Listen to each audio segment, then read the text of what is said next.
This is Countdown to Economic Collapse, March 13th, 2011. I'm David John Sponheim, and I'm running for president in 2012.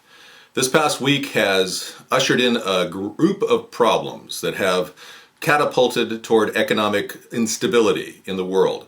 The Nikkei average dropped 1.7% on news that the earthquake on the 11th of March in Japan was going to devastate the economy of Japan.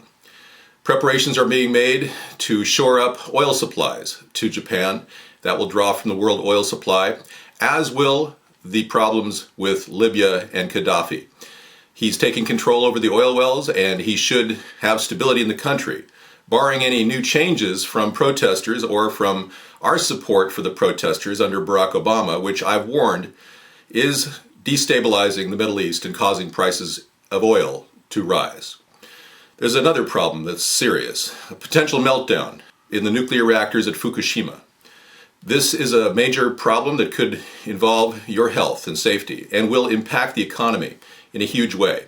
Nuclear reactors may not be built the same way they've ever been built. They may actually have to go to the fast breeder technology that we've been pursuing at America's Third Party, the IFR, Integral Fast Reactor Technology, which Bill Clinton stopped in 1995.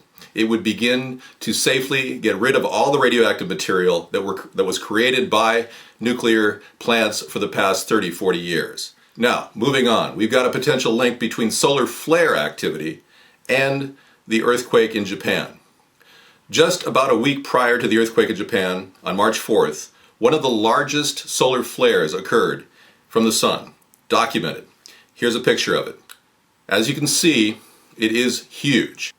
And that solar activity, as you can see from the chart, continued on past March 11th and is continuing to subside.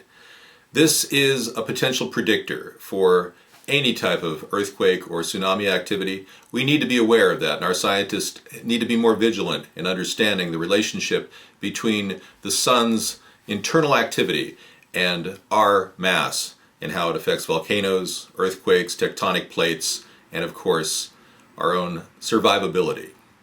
What's happening to Japan could happen to our nation, and it could send a shockwave through the world economy. We are all teetering on the edge. Many people, investors, are wondering, do they invest more or less? Is this an opportunity, or is this a time to pull back?